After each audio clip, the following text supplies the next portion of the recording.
Sim, senhoras e senhores, crianças, jovens, adolescentes, estamos começando a nossa sexta edição do podcast Autoridade, como eu sempre faço, agradecendo o nosso Papai do Céu, agradecendo a você que nos acompanha com aquela frase: o Senhor é meu pastor e nada me faltará. Quero agradecer a cada um que tem seguido as nossas redes sociais, você que está no Instagram, você que está no Facebook, você que está no YouTube também, se inscrevendo. Nós batemos 1.000 seguidores.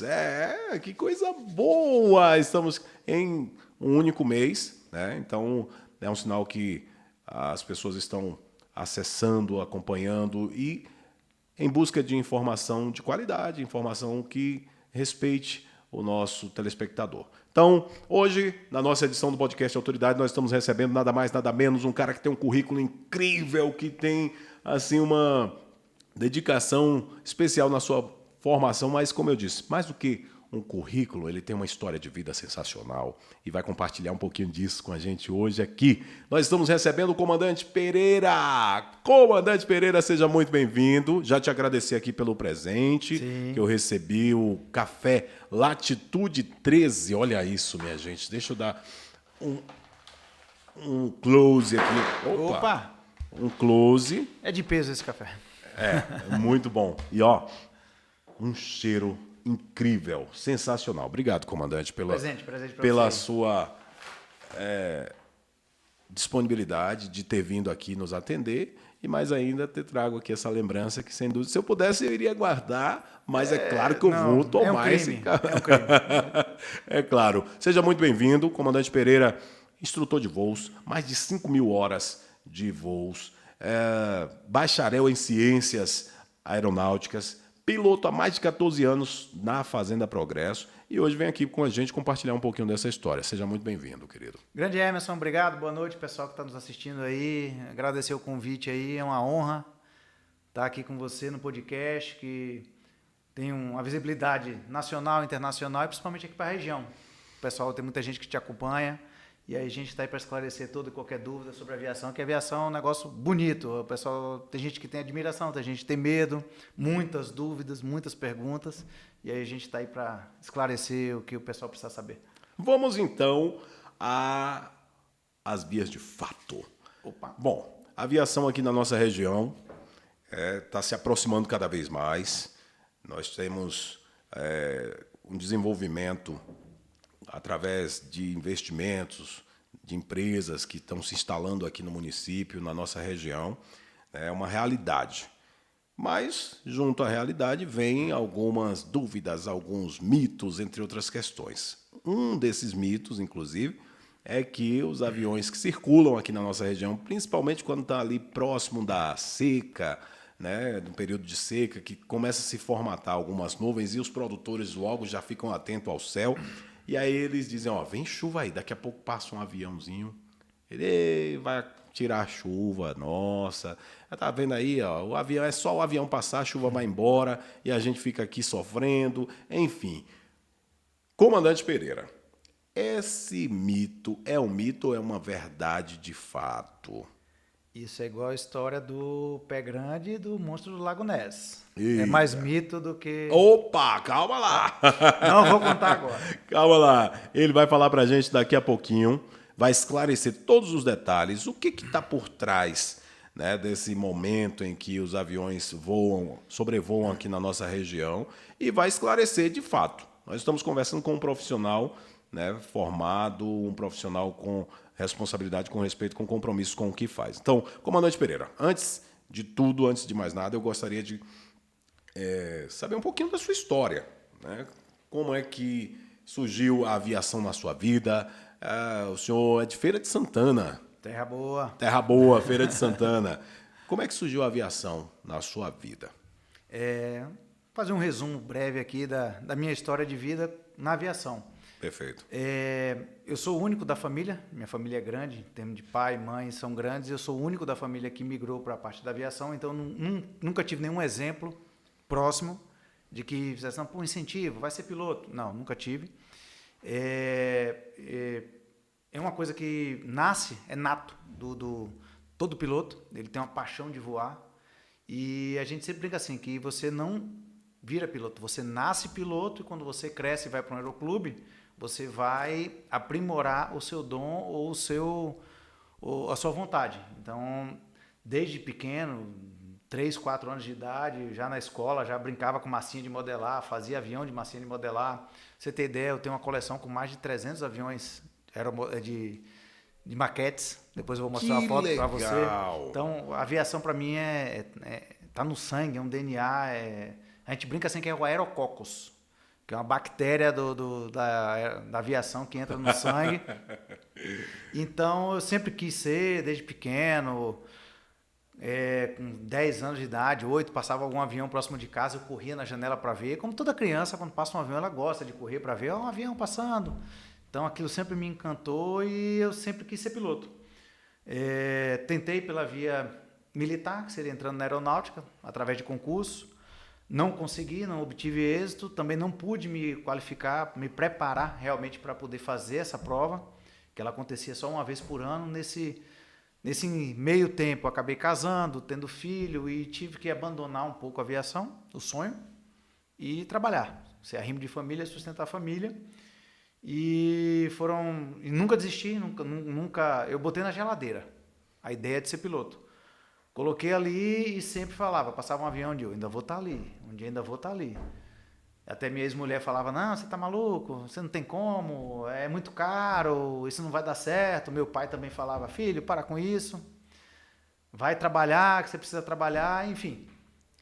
Pelos intempéries bons ou ruins da vida, as surpresas da vida, acabei me separando. Isso em 2004. 2005, 2006 eu comecei a fazer o curso de piloto. Trabalhava, pegava um dinheiro emprestado na empresa, comprava 10 horas, voava. Acabou o dinheiro, vendia o carro que eu usava para trabalhar, voava, acabou o dinheiro, parei o curso e quase perdi o emprego. Mas eu cheguei o segundo relacionamento que eu tive, a pessoa que estava comigo incentivou, não, você vai, e eu acabei... Opa, que legal. Pedindo demissão da empresa que eu trabalhava, já estava um bom tempo lá, já tinha uma carreira nessa empresa. Eles me demitiram, peguei o dinheiro que eu tinha de FGTS, indenização trabalhista, vendi um imóvel que eu tinha, que eu morava, e fui para o Rio Grande do Sul, passei um ano lá, tirei meu curso piloto privado, comercial e instrutor de voo. Voltei para a Bahia, sem lista, sem documento, sem casa, sem emprego, sem dinheiro. E fui correr atrás do meu sonho. Aí comecei como instrutor de voo, fui dar aula. Com 5 horas de voo, tive uma pane, fiz um pouso forçado, quase morri. Mas graças a Deus... Olha aquela fala do pai. O pai, cuidado, meu filho, para com isso. Então, De era tanto isso meu pai aí, falar, né? e me assustou. Quase eu parei, mas eu não desisti. Perfeito. E depois, 5 dias depois, após um incidente, já estava voando novamente. E através da aviação, da instrução de voo, foi onde eu conheci o pessoal da Fazenda Progresso e acabei vindo trabalhar aqui para eles. Isso em 2011 efetivei, fui contratado e estamos aí na aviação executiva há 14 anos. Perfeitamente. Comandante Pereira, contando um pouquinho aqui sobre sua jornada na aviação, o início ali da sua jornada na aviação. E realmente assim, é uma história fascinante e a gente vai estar compartilhando com você aqui sobre essa jornada do Comandante Pereira. Tem muita gente que, né, já estão mandando mensagens aqui para a gente, nos acompanhando, nos assistindo e muitas pessoas querendo saber um pouquinho como que é a rotina, né, de um piloto, como é que funciona ali o dia a dia. O piloto está sempre em voo, é só isso que faz, tem uma equipe por trás auxiliando ali, como é que funciona isso? A aviação, ela se divide em vários braços. A gente tem a aviação executiva, que é a que eu trabalho nela, é a aviação executiva, onde é uma empresa privada, um grupo privado tem aeronave, e ela utiliza tanto para trabalho como para deslocamento, para passeio. Então a aviação executiva engloba tudo isso. Tem a linha de táxi aéreo, que é onde presta serviço para fretamentos. Tem a linha da aviação comercial, que é onde está aí a Gol, Latam, que você compra uma passagem e viaja. Perfeito. Tem a aviação agrícola, que é onde o pessoal trabalha com pulverização de defensiva, aplicação de adubo. O pessoal faz a aplicação de adubo ali, ureia, pela aeronave, e combate a incêndio, que tem o Instituto de ICMBio que usa a aeronave agrícola para combater incêndio aqui na região. O pessoal já viu passar muito aqui, na época que está muito seco e tem incêndio, então eles estão operando bastante. E a linha da parte de instrução. Então, existem essas gamas de operação. Eu trabalho na aviação executiva. O que é aviação executiva? Perfeito. Eu estou disponível 24 horas por dia, 7 dias por semana, 30 dias por mês para a empresa. Opa! Porém, graças a Deus aqui na Fazenda Progresso, os voos são programados. Geralmente com 24, 72 horas, vamos ter um voo para tal lugar, vamos ter um voo para tal lugar. Isso permite com que eu faça todo o planejamento do voo, condições meteorológicas, ali eu vou ver onde é que eu vou abastecer, minha alternativa, onde eu vou guardar o avião, em que hangar, então eu tenho que ver essa prestação de serviço, deslocamento para mim, às vezes deslocamento para o proprietário da aeronave. Então a aviação executiva é isso aí.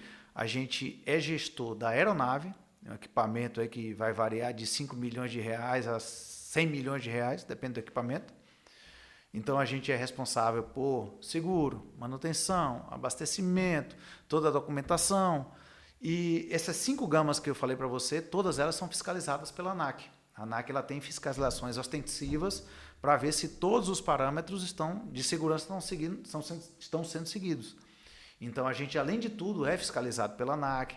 Além de tudo, a gente tem que ter um cuidado muito grande com a nossa saúde, porque qualquer coisa que a gente tenha, uma pressão mais alta, um pico de glicemia alto ou baixo, nós temos nossas habilitações suspensas, nós somos proibidos de voar.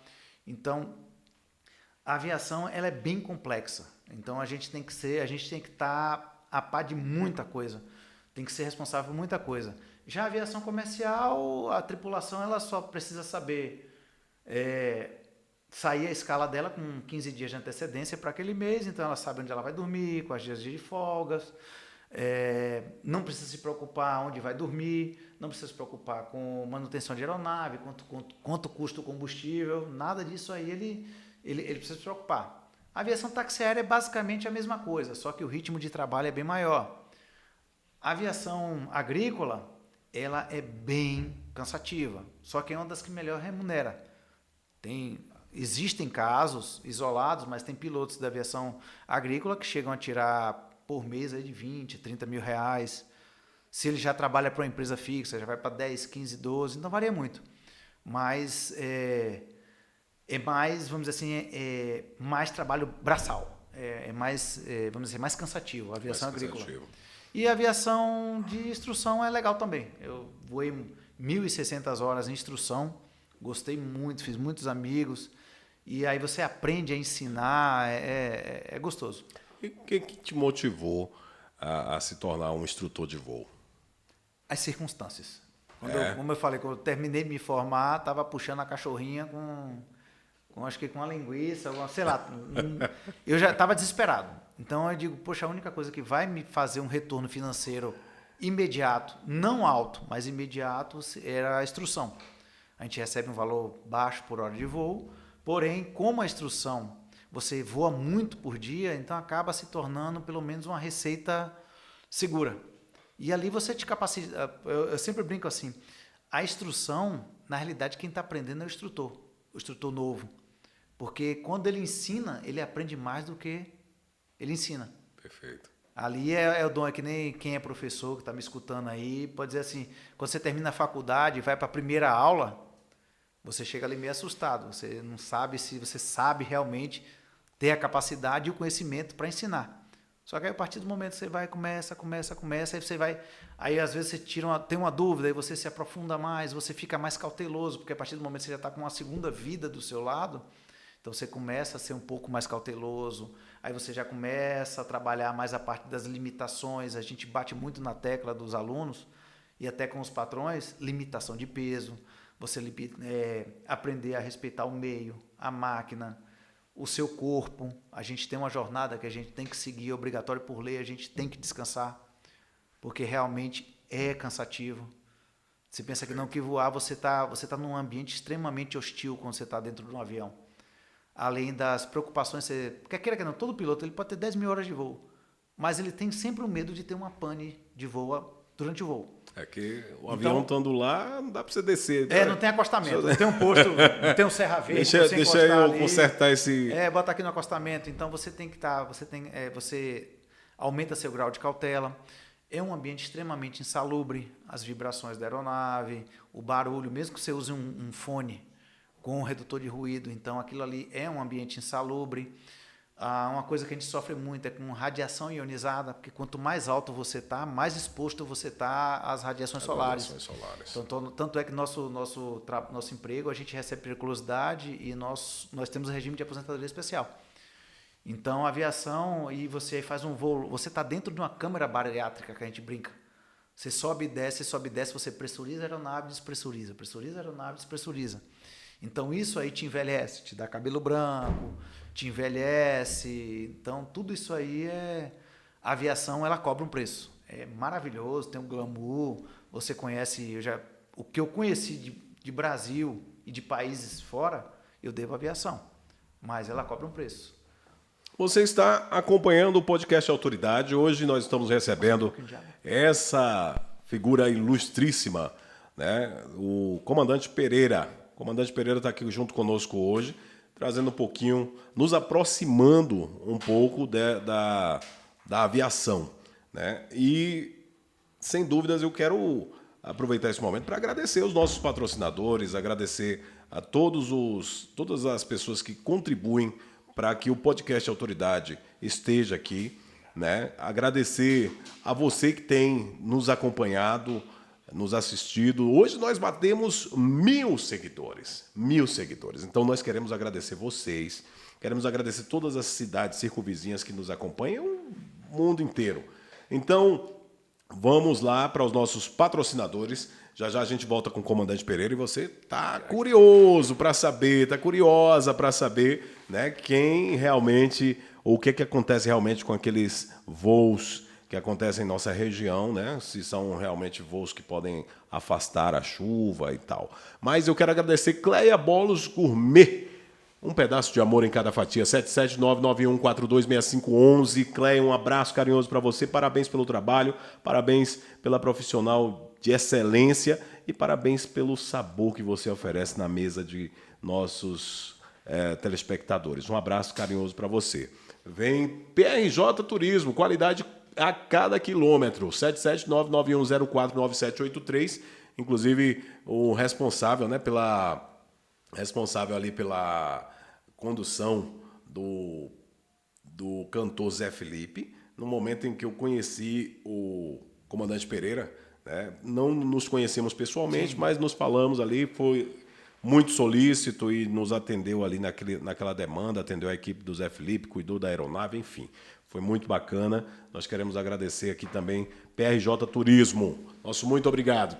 Qualidade a cada quilômetro. Construções é com a SOS. 77988138547. Will, que é meu amigo, um abraço especial para você. Obrigado por estar aqui junto com a gente no podcast Autoridade, né? Parabéns aí pelo trabalho. Se você quer construir, se você quer reformar, se você quer fazer uma pintura, se você quer realizar seu sonho, você já sabe, é só ligar que ele resolve. O Wilker SOS Construções e GL Fashion, 100% dedicado a você. Gustavo, um abraço para você. Vai para onde? Para onde é que você vai? Fala para mim. Vai para uma festa? Vai para um aniversário? Vai... Enfim, aonde você for, precisou de um look, é só falar com esse cara aí que ele vai preparar o look especial para você. Você vai se surpreender porque ele é realmente especialista, ele é fera no que faz, ele resolve o problema. Vamos voltar com o Comandante Pereira aqui no podcast Autoridade. Comandante, estou recebendo algumas perguntas aqui, deixa eu passar rapidinho para a gente registrar todas as perguntas que os nossos internautas estão nos enviando, né? Deixa eu mandar aqui. O Alisson diz o seguinte: boa noite, Emerson. Já vou deixando aqui minha pergunta. Olha, como todos sabem, E vemos sempre o avião circulando dentro das nuvens e de repente as formas de chuva se acabam. Será verdade ou um mito? Essa dúvida nossa. Porque nós produtores precisamos muito da chuva e nós passamos muito apuros com a seca. Realmente, Alisson, é uma dúvida pertinente, né? Todos nós temos essa dúvida e é importante você fortalecer aqui esse questionamento, né, para que o comandante Pereira venha aqui junto com a gente aproveitar a oportunidade e a audiência do podcast Autoridade para a gente poder trazer essa informação para vocês. Comandante, o clima, o tempo é um obstáculo? O que o senhor vê como obstáculo, os principais obstáculos da aviação? Para a gente, depois que já está formado, o clima, ele deixa o voo um pouco mais tenso. Certo. Para a gente que faz um voo longo, que a gente depende muito da meteorologia para a nossa operação aérea. Para você se tornar um piloto, o que é obstáculo é o custo financeiro. Vai gerar em torno de 150 a 200 mil reais hoje para você se formar como piloto. Fazer tudo ao pé da letra certinho. Perfeito. Então a gente vai chegar em uns 150 a 200 mil reais. Depender do aeroclube, colocando o custo de você estar no aeroclube, alimentação, curso teórico, curso prático, hora de voo, simulador, treinamento em simulador. Então tudo isso aí você pode chegar até 200 mil reais. Já quando a gente se forma, a gente sempre brinca assim, todo mundo quer um céu de brigadeiro. O que é o céu de brigadeiro? É sem uma nuvem. Você faz o seu voo, sai do ponto A para o ponto B, sem nenhuma nuvem.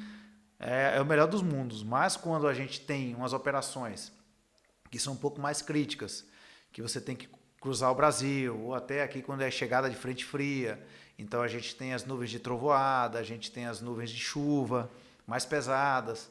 Então isso aí a gente evita voar nessa época, ou, a depender da situação, a gente desvia bastante o voo para ficar um voo mais confortável, jamais penetre numa formação pesada, porque é arriscado, pode derrubar um avião.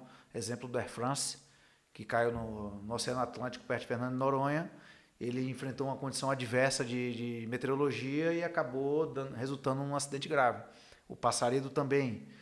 Ele entrou numa condição de gelo severa e não saiu dela, não se atentaram, a tripulação não se atentou aos alarmes que o avião deu. Até o alarme visual, o copiloto falou, é muito gelo, né? O comandante, é realmente muito gelo. E o avião tinha problemas mecânicos para poder enfrentar aquilo ali e a tripulação persistiu em seguir. Ele já deve ter voado naquela condição, só que naquela época, por incrível que pareça, infelizmente, as queimadas que estavam acontecendo no Mato Grosso e na Amazônia geraram uma nuvem de fumaça muito grande naquela região. E sempre cria um corredor de umidade para São Paulo. E a fumaça, dentro de uma condição meteorológica dessa, ela é chamada de litometeoro. Ela aumenta a aglutinação do gelo. Ela torna um gelo que ele gruda muito mais rápido e ele se forma na superfície da aeronave de uma forma muito mais rápida. Então, como a gente sempre fala que um acidente aéreo não é um fator só. São vários fatores. São vários fatores contribuintes para acarretar num acidente. E um daqueles, primeiro, a aeronave, ela estava com problemas no sistema de degelo. Outro, tinha essa condição de gelo severa reportado. Então, quando a gente voa numa condição de gelo severa reportado, a instrução para aeronaves como turbohélice, que eu voo um turbohélice, saia do gelo imediatamente. Se você vê um sinal de gelo na superfície da aeronave, ela tem os sistemas de anti-ice e de-ice. O anti-ice faz com que não forme o gelo e o de-ice quebra o gelo na superfície. Então você vai quebrar o gelo, mas você vai sair da condição de gelo, que ela pode se tornar severa. E isso derruba o avião. E infelizmente a aeronave deu alarme, speed, ou seja, a velocidade estava decrescendo. E eles mantiveram o voo, e a aeronave dando alarme, eles tendo contato visual. Então, infelizmente, foi fatores contribuintes uma somatória, e justamente essa época, um dia antes do acidente, vários pilotos de linha aérea, chegando na terminal São Paulo, reportaram gelo muito severo, muito atípico isso aqui. E aí verificaram que realmente foi a questão da fumaça que foi um litometeoro que fez que o gelo aglutinasse mais facilmente nas aeronaves. Então, as condições meteorológicas são um dos maiores impeditivos para a aviação. Às vezes, agora essa época do ano em Salvador, chove muito, mas geralmente é só água.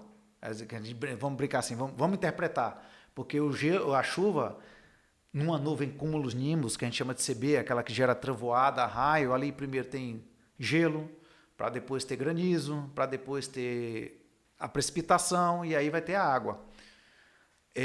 Nessa época do ano, no nosso litoral, ali no Nordeste principalmente, é uma mistura de frente fria com umidade vinda do mar. Então é muita água, é só chuva. Só que diminui a visibilidade no pouso. As aeronaves vêm com procedimento por instrumento, tudo balizado por GPS, radioaltímetro. Chega a determinada altitude de segurança não avista, arremete, é um procedimento normal. Natural. Segurança em primeiro lugar, o piloto jamais vai forçar uma descida além dos limites. Os que forçaram, infelizmente, entraram nas estatísticas. Ou seja, a aviação ela tem um grau de limite de segurança que é além. Por exemplo, se ocorrer um acidente a X, que pode acontecer um acidente a X, a gente coloca uma margem de segurança 2x, sempre. Perfeito. Então, a nossa margem de segurança é muito alta. Você respeitou aquilo, veio, aproximou, não deu visual, arremeteu, vai para um ponto que o controlador vai te esperar. Você vai em posição tal, realiza e espera. E espera a melhoria do campo. Então, para se formar, o financeiro. Durante o voo, é meteorológico. Claro que tem colegas que trabalham com empresas, alguns patrões ou empresas que não são muito boas de trabalhar. Então elas já forçam muito a barra, falam com o tripulante, não, temos que ir, está chovendo, não, mas eu tenho que ir, eu tenho um compromisso. Eu sempre brinco, o avião é o meio de transporte mais rápido quando você não tem pressa. Então quando você não tem pressa, está chovendo, o negócio está ruim, eu já cancelei voo aqui na fazenda, vão de carro, porque as condições meteorológicas não permitem que a gente execute o voo. Beleza, então vou de carro. Perfeito. Então a segurança em primeiro lugar. Então, arremeter é um procedimento normal. E de segurança, faz parte do processo de segurança. A gente treina bastante. Porque, geralmente, quando acontece um procedimento como esse, a mídia vai em cima. Sim, o avião arremeteu em Salvador. Perigoso. E eu percebo que isso causa até um pânico, aumenta, né? Porque, claro, eu particularmente, né, sinto aquele frio na barriga, um medo. Eu posso contar um segredo? Pode, conta. Quando eu estou de passageiro também eu não gosto. Eu só fico mais seguro, mais tranquilo quando eu estou lá no cockpit. Antigamente eu conseguia ter acesso, já viajei muito na Trip, no cockpit lá com os tripulantes. Viajei na Avianca, que eu tinha amigos, aí permitia. Aí depois do 11 de setembro, não só do 11 de setembro, fechavam as portas ali, você não podia ter acesso, ninguém pode ter acesso. Mas depois, acho que 2017 ou 2018, teve um caso de um copiloto que fez com que o comandante passasse mal, colocou um negocinho na bebida do comandante ali, ele teve uma dor de barriga, foi para o banheiro, ele fechou a porta do avião e jogou o avião nos Alpes Suíços e se suicidou. Foram 160 pessoas que faleceram. Então hoje, de maneira alguma, ninguém pode entrar na cabine de voo. Isso começou com 11 de setembro e depois desse incidente, instrução que foi dada que as companhias aéreas, se um tripulante sai do cockpit para ir no toalete, algum membro da cabine, seja comissário líder, algum comissário tem que entrar e ficar lá acompanhando. Aí deu isso aí. Comandante Pereira, aqui junto com a gente no podcast Autoridade. Nessa sua trajetória na aviação, tem algumas mudanças que você percebeu assim, que foi bem significativa. Inclusive, você estava até citando sobre isso agora, né, de alguns procedimentos. Mas, assim, para o piloto, para o comandante Pereira, o que você achou realmente assim, nessa sua trajetória de extrema importância que você pontua, né, no desenvolvimento da aviação? Que, inclusive, pode ter impactado diretamente ao senhor enquanto profissional. Cara, o que ajudou a gente bastante foi tecnologia. Hoje as aeronaves vêm cada vez mais com tecnologia a bordo, diminuindo a sua carga de trabalho dentro da aeronave. Então, quando você tem uma aeronave que a gente chama Glass Cockpit, que são telas como um tipo de computador. São computadores que tem ali e ali você plota toda a sua rota, todos os procedimentos de chegada, todo o procedimento de saída. Então aquilo diminui a carga de trabalho. A gente brinca assim que hoje a gente não é mais piloto, a gente é manager, é um gerente de voo. Então o que é que a gente faz? Sempre se antecipa. Então a tecnologia ela diminuiu bastante a carga de trabalho, a tecnologia tem ajudado muito na segurança, com os alarmes que as aeronaves podem te dar, com proximidade de terreno, tem agora o Safety Return, que estão sendo implantados nas aeronaves nos Estados Unidos, está chegando aqui no Brasil, que se um tripulante, o comandante, passar mal ou tiver um mal súbito, a pessoa aperta um botão, a aeronave volta e pousa sozinha no aeroporto mais próximo. Então, a tecnologia que já está sendo bem utilizada nos Estados Unidos, porque lá nos Estados Unidos o que acontece? A grande maioria das aeronaves são de proprietários particulares. Então, são os donos que voam. A aviação americana, pra você ter uma ideia, o que é transportado na véspera de Natal, do 23 para o 24, numa noite só, é o que o Brasil transporta o ano inteiro. Nossa! Para você ver o grau da quantidade de aeronaves voando nos Estados Unidos. Então, lá tem muitas pistas, então a aviação lá é bem difundida. Então, como já ocorreu vários acidentes e incidentes do próprio proprietário passar mal e aquela pessoa que está do lado não ter a capacidade de retornar ao avião e fazer um pouso seguro, existe o Safety Return. É um botão vermelho no teto, você aperta e ele vai te dando as instruções. Você vai agora precisar fazer isso, fazer isso. Chegou a hora de baixar o trem de pouso. Você baixar o trem de pouso, o avião aproxima sozinho, freia sozinho, o motor desliga sozinho, faz tudo sozinho. Que legal, então, que legal. A tecnologia ela tem ajudado bastante. E as fiscalizações. Os órgãos competentes, a ANAC, ela fiscaliza bastante. E isso, muitos colegas acham que isso é chato, mas toda a cobrança, ela é chata. Sim. Mas ela visa uma segurança. Essa cobrança, essa fiscalização da ANAC, ela é em todas as esferas da aviação? Todas as esferas. Todas. Tem alguma que... ali... Até você que é um cliente de uma companhia aérea, você pode ligar para a ANAC e reclamar. A companhia tal, ela fez isso comigo, você pode abrir um chamado. E tem a parte da fiscalização ostensiva, que são a gente chama INSPAC, Inspetores de Aviação Civil. Que eles têm autoridade a gente pousa, eles abordam a aeronave, aí a aeronave vai ser vistoriada. Você não pode dizer não, você não pode fechar, você não pode sair correndo, eles são autoridade. Então, lá eles vão te pedir todas as documentações obrigatórias a bordo, quem são os passageiros que estão a bordo, se são proprietários, que eles tentam buscar muito a operação que a gente chama de TACA, que é táxi aéreo clandestino. E é muito perigoso isso aí. Teve um cantor, que acho que é Gabriel Diniz. Gabriel Diniz. Ele faleceu justamente numa operação irregular. O que aconteceu ali naquele acidente? Cara, acidente a gente evita muito comentar, porque são colegas que estavam ali, são colegas que não tomaram a atitude correta, que a gente fala, se fosse eu teria feito dessa forma. Isso eu acho a maior bobagem do mundo, você dizer assim, depois que aconteceu, eu teria feito diferente. Aí é fácil. Depois que queimou a cocada, todo mundo quer dizer, não, minha cocada é diferente. Perfeito. Mas ali era uma aeronave que era de um aeroclube, tinha um aluno que estava em instrução, tinha um instrutor, e às vezes alguns aeroclubes, eles, de forma errônea, é proibido você fazer isso, ele fretava o avião para essa pessoa, para um terceiro, aí aproveitava, o aluno fazia aula de instrução, o instrutor ganhava a hora dele e a hora de voo dele. E o que aconteceu? A gente até brinca que de Salvador para Aracaju, ali na região do Sítio do Conde, na região Conde ali, existem muitas formações de chuva, que a gente chama de TCU. Existe o CB, que é o cúmulos nimbus, que isso aí vai até 15, 18 quilômetros de altura, e o TCU, que são nuvens, torres cúmulos, que chegam ali a 10, 12 mil pés, mas que ela tem uma certo poder de turbulência.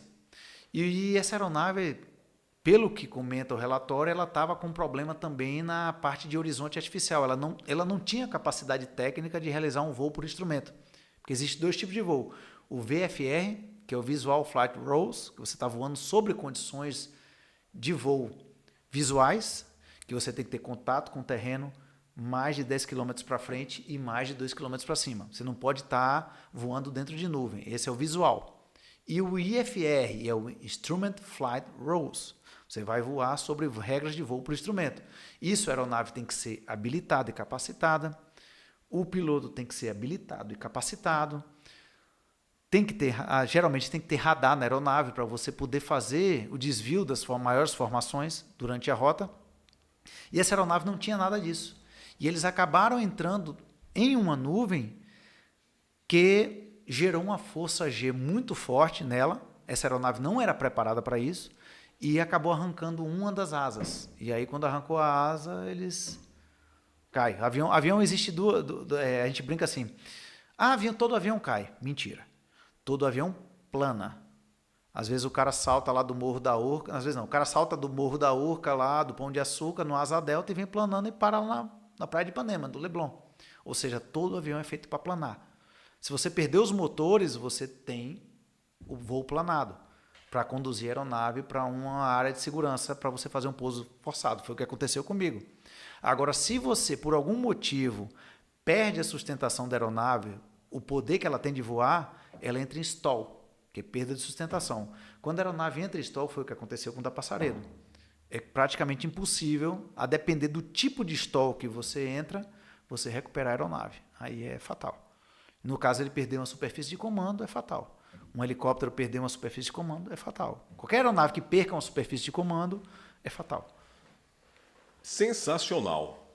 Autoridade Podcast recebendo o nosso amigo comandante Pereira, contando um pouquinho da sua trajetória pela aviação, contando um pouco sobre alguns acidentes ocorridos na aviação também, e também trazendo um pouquinho aqui da sua experiência profissional. Comandante, com relação à sua formação, o senhor é formado em Ciências Aeronáuticas. Foi um processo paralelo ali à sua formação? Sim. Não, vamos dizer assim, para que eu fosse habilitado para trabalhar, o bacharel em Ciências Aeronáuticas ele não é um requisito. Tá, certo. É uma formação, vamos já falar, é bacharel. Porém, eu fiz o curso de Ciências Aeronáuticas, além de melhorar meus conhecimentos, foi uma questão de um backup, caso eu precisasse fazer uma seleção em uma companhia aérea. Que hoje as companhias aéreas, principalmente a Latam, a Gol acho que está pedindo também, mas não é item obrigatório. É um adicional. Perfeito. E a Azul também é um adicional. Mas a Latam, que é a melhor companhia aérea para a gente que é tripulante trabalhar em termos de salário e tudo, em termos de carreira, ela exige um nível superior.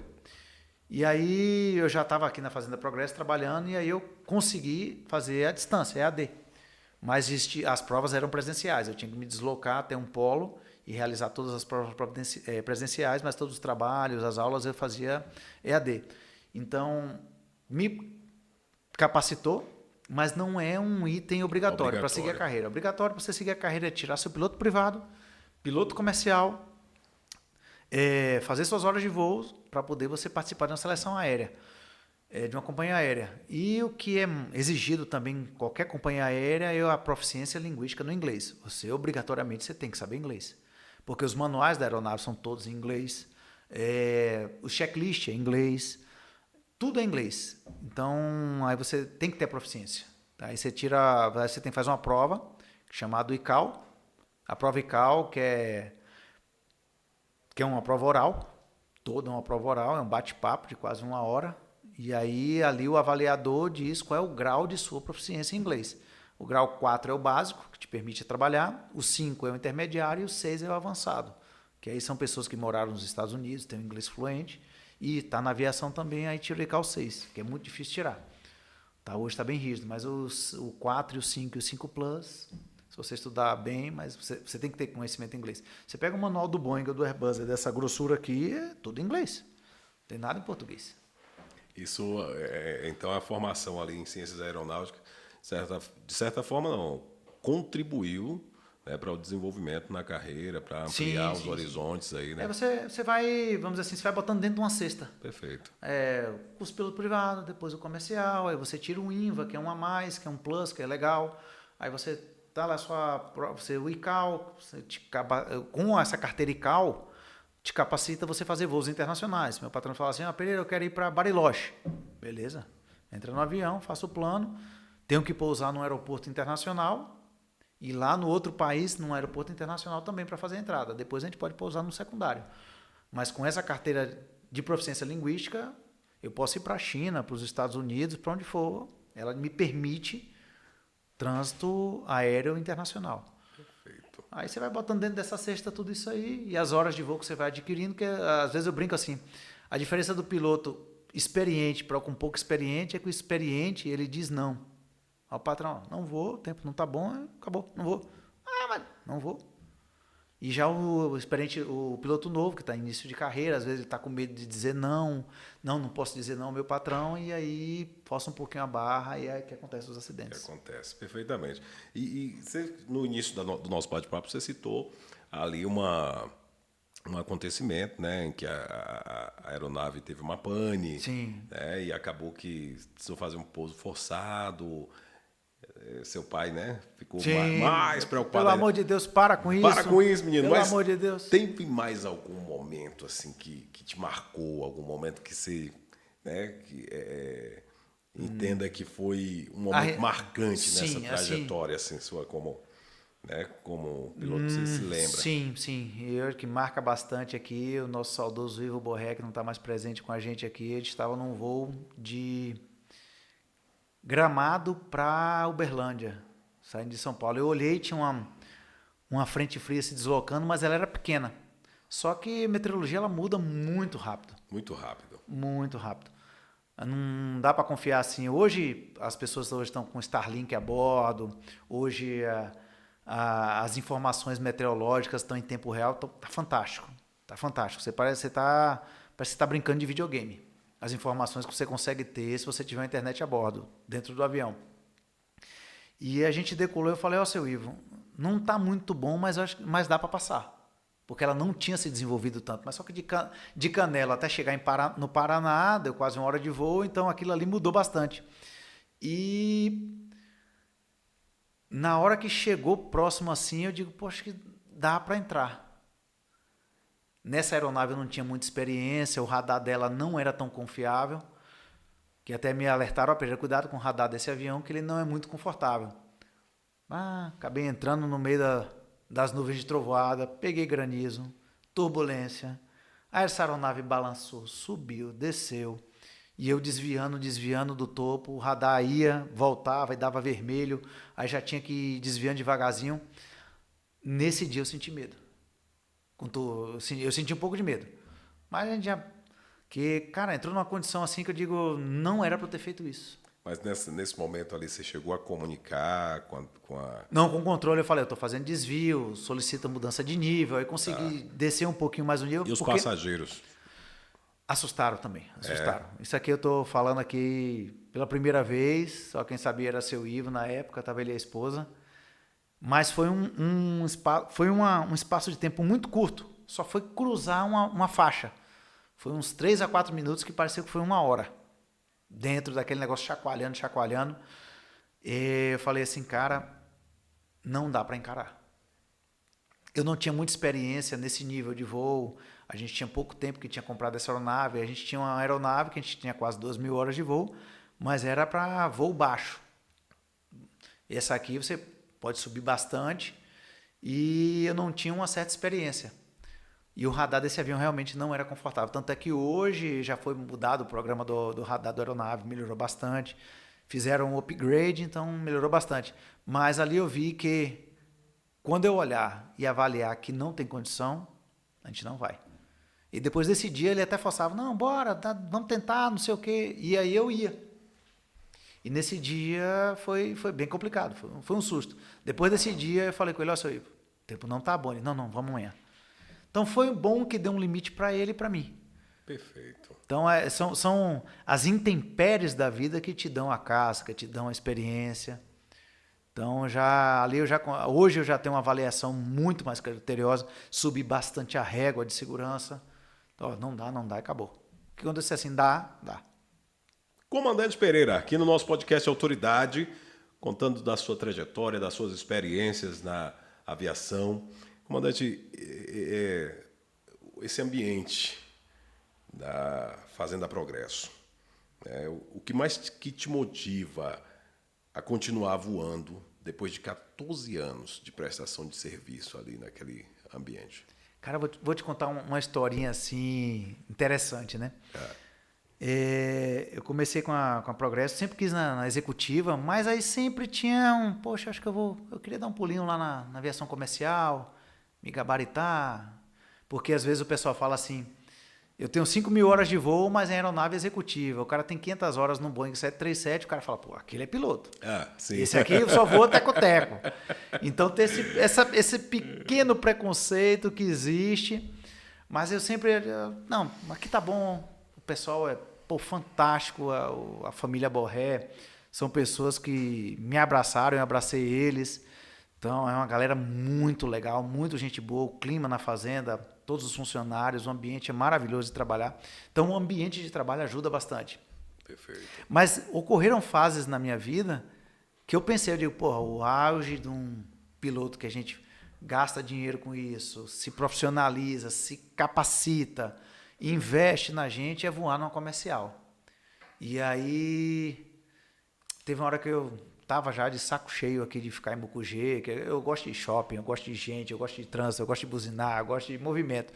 E aí Mucugê às vezes eu ficava ali 10, 12 dias e falei, cara, eu vou enlouquecer nisso aqui, eu vou pra linha aérea. Aí ligava pra um amigo meu, de cara, a Azul tá fazendo seleção? Tá.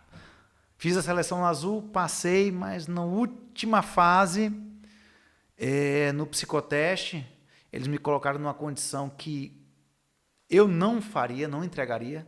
Assim, eu bateria um papo com o comandante e me colocaram numa condição que, não, você tem que entregar o cara, ele tem que ser demitido. Foi um deslize dele, mas não foi, na minha concepção na época, eu não achava que foi um erro grave. Depois eu aprendi que em seleção você tem que fazer o que eles querem, não é o que você acha. Perfeito. Aí acabou que não, graças a Deus não passei, porque seria para um equipamento que eu não gostaria e seria uma base que eu não gostaria, o salário também eu não gostaria. Continuei na Progresso, e aí depois ficava um amigo meu, virei comandante aqui na Azul, cadê você? Tô aqui na Gol, tô fazendo agora aqui Miami, cadê você? Tô aqui, Baiano, onde é você? Meu apelido no aeroclube era Baiano. E o cara já aí começava a me coçar. O salário na Progresso é bom, a empresa é boa, eu digo, mas acho que eu vou lá. Aí fiz a seleção na Gol, passei na seleção da Gol. Quando chegou na última fase, veio a pandemia. Aí todas as companhias pararam. Eu digo, sabe de uma? Deus já deu um sinal, Deus deu o segundo sinal. Quando eu recebi a negativa assim da Gol, que não haveria mais a terceira etapa, que eu já tinha feito a primeira, passei, a segunda passei, ia para a terceira e última. Por conta da pandemia, minha filha me liga, pai, usei minha nota do Enem na faculdade de medicina, passei. Que legal. Aí eu digo, só que era particular, né? Eu digo, não dá para fazer uma mudança abrupta de salário que não vai dar certo. Aí eu digo, tá, beleza. Então, graças a Deus, ela tá faltando um ano agora. E cada dia mais feliz na empresa. Novas oportunidades estão aparecendo. A gestão do aeroporto ali. Agora a gente está montando um posto de abastecimento para atender a região que é carente. Aqui não tem. Várias aeronaves passam aqui por cima e não tem ponto de abastecimento. Aí a gente está colocando um posto de abastecimento para atender a nossa aeronave e aeronaves de terceiros. Então a gente já está em fase final, o posto já está pronto, a gente só está aguardando a autorização da ANP aqui agora para poder atender o pessoal. Porque com relação à vinícola uva, muitas pessoas que têm jatos particulares que querem vir de São Paulo, às vezes falam, não tem combustível aí, eu não quero pousar antes num lugar e depois pousar aí, voltar, pousar em outro lugar e voltar, o custo aumenta, né? Aumenta. E aí a gente, junto com a diretoria, o CEO, que é o Fabiano, ele falou, não, vamos montar. Tem um custo por pouso, por exemplo? Não, a gente não... Uma aeronave passou aqui, fez sinal, fez contato, né, comunicação. Tem que ter uma coordenação prévia com o Google para poder autorizar o pouso. Certo. A gente não cobra taxa de pouso, porque um aeródromo privado ele não pode cobrar uma taxa de pouso. Às vezes a gente cobra um apoio, que é o apoio, que a pessoa vai guardar um avião no hangar, tem um terminal ali que tem um café, tem um Wi-Fi, tem água, tem gelo, tem todo o aparato para aquela pessoa que está chegando, seja passando ou para guardar a aeronave. Então a gente cobra uma taxinha básica só apenas para manutenção ali, que a gente compra um café, compra um gelo, um material de limpeza, então a gente não cobra a taxa de pouso. A gente só uma taxinha simbólica para manutenção. E a gente está fazendo benfeitorias, agora vou instalar uma estação meteorológica lá, para poder o pessoal que está para pouso ter ciência da velocidade do vento, ajuste de altímetro, tudo isso aí que é os facilitadores para a operação. Perfeitamente. Investimento privado. Sim, privado. Investimento privado que está contribuindo ainda mais, inclusive, para o desenvolvimento da nossa região. É uma empresa extremamente consolidada na região que... Fez 40 anos agora, ajuda, esse ano, 40 anos. Assim, de uma forma incrível a desenvolver, não só... Eu digo a região mesmo, porque tem várias cidades, né, que dependem muito, né, que é uma mola propulsora ali da economia. Você pegar o agropolo geral aqui, todas as fazendas, você está falando aí em quase 5 mil empregos diretos e indiretos.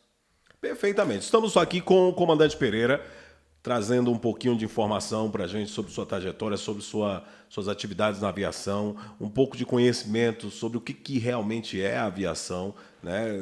Uma oportunidade incrível para a gente poder aprender um pouquinho mais.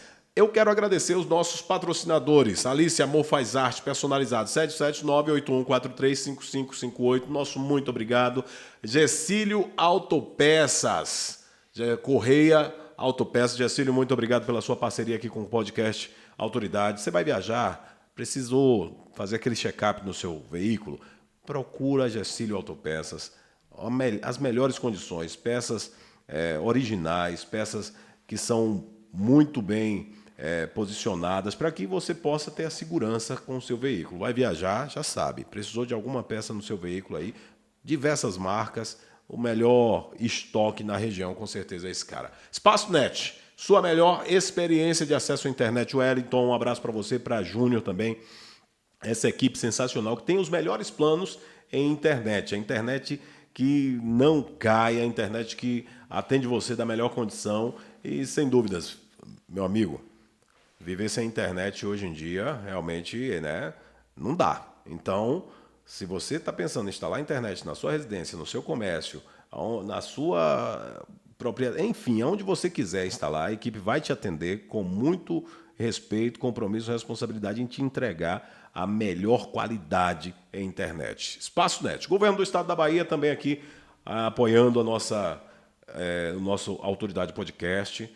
Né, agradecer a toda a equipe do Governo do Estado da Bahia, reconhecendo o podcast Autoridade como um canal de comunicação para que as ações do governo possam chegar até aos lugares mais distantes do nosso estado. Nós estamos a quase 600 quilômetros da capital, né, e nós precisamos, sim, trazer as informações do Governo do Estado da Bahia, as ações para toda a nossa região. Luciano Aguiar, mais um parceiro fortíssimo aqui do podcast Autoridade. É um cara que tem estado lado a lado com o município de Bicoara há muitos anos, prestando serviços, né, em diversas áreas, agricultura, turismo, né, hoje na IPREVIB como presidente do Instituto de Previdência do município, né, a Previdência Privada, inclusive com uma gestão extremamente bem avaliada. Eu quero agradecer você, Luciano, pela parceria e pela confiança aqui no podcast Autoridade.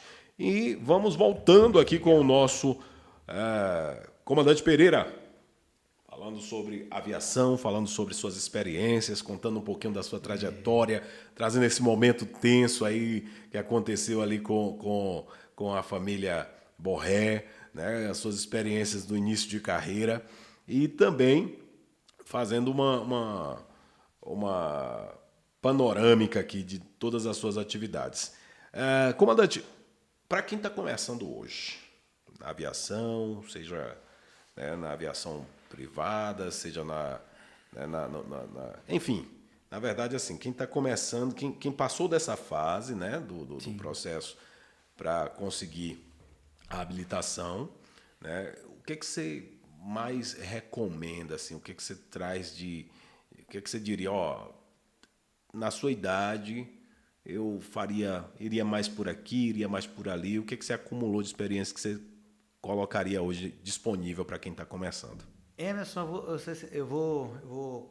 interessante essa sua pergunta, muito boa. Que uma vez, foi num podcast de aviação, levantaram a questão assim, e o cara falou, cara, as três profissões que mais inflam o ego do homem é ser ator de novela, cantor famoso e piloto de avião. Pelo glamour, pelo status. Então, é uma coisa que eu sempre falo com o pessoal para ter calçar um pouquinho o sapatinho da humildade. Porque a aviação, às vezes, o cara sai da escola como piloto privado, piloto comercial, então ele já vem com um ar de superioridade, um pitch up, e a gente sempre brinca assim, cara, baixa a bola. A aviação você tem muito a aprender. Eu tenho amigos meus que voam na Baeté, linhas aéreas, os caras estão com 71 anos, 45 de aviação, e os caras falam, Pereira, até hoje eu aprendo. Meu pai sempre me ensinou, o mundo é um professor que não dá férias a ninguém. Olha isso. Todo dia ele vai te ensinar. Todo dia, por exemplo, eu faço um pouso aqui, eu tenho 2, 3 pousos por semana aqui na fazenda. Então, cada dia é uma condição diferente, é um vento diferente, é um pouso diferente, é um voo diferente, é uma meteorologia diferente. Então, eu digo a você, na aviação é cautela. Exagerar um pouquinho na cautela te traz uma segurança um pouco maior. Claro, quando você vai ficando mais experiente, você já avalia ali, não, aquilo ali... No começo eu tinha medo daquilo ali, que eu achava que era bem complicado, mas não. É que nem um neurocirurgião, né? O cara vai fazer uma cirurgia, 100 cirurgia, 200 cirurgia, o cara está fazendo número 300, ele já está mais confiante naquilo que ele está fazendo. Na aviação é a mesma coisa. Então, o que eu sempre falo com o pessoal que está começando é, baixa a bola, aprenda. A máquina, ela não perdoa. O avião, ele não perdoa erro. Se você errar, é 2 em 1 para você pagar. Carro, você ainda pode escapar ali, mesmo assim, se você for imprudente, você morre. E avião, a margem de segurança é mais elevada, mas também um errinho a mais pode causar um acidente e não tem volta. Então, eu sempre falo assim, para quem está começando, busca aprender. Sandalinha da humildade. Sapato da humildade e cola com alguém que já tem experiência, que vai poder te passar a experiência. Não, às vezes eu brinco assim falando com o pessoal. O cara termina o curso de piloto, bota a carteira de piloto comercial no bolso com 150 horas. A gente brinca assim, PP pensa que é piloto, não é piloto privado, né? Que o nome é piloto privado, mas a gente pensa que é piloto, e PC é piloto comercial, pensa que é comandante. Cara, 150 horas você tá novo demais. Aí o cara pega e leva a mãe para dar uma passeada, um voo. A mãe vai porque mãe é um bicho que não tem noção do perigo. Mas 150 horas você não sabe de porcaria de nada, cara.